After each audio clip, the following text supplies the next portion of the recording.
இன்றைக்கி கடவுள் நம்மளுக்கு கொடுத்துருக்க வசனம் எபிரேயர் 3:14.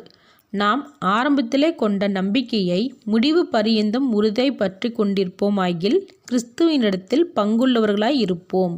இந்த வசனத்தை கொண்டு கடவுள் நம்மகிட்ட என்ன சொல்கிறத பார்ப்போம். இந்த வசனத்தில் நம்ம ஆரம்பத்திலே கொண்ட நம்பிக்கைன்னு சொல்லப்பட்டிருக்கு.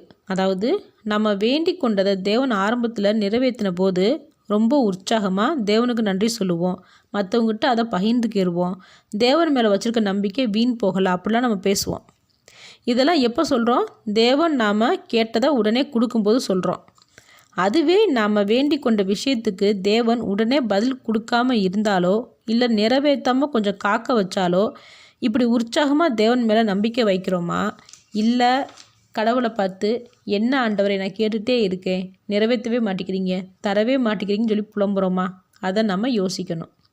நம்ம புலம்புனாலே நம்பிக்கை இல்லைன்னு தான் அர்த்தமாகும்.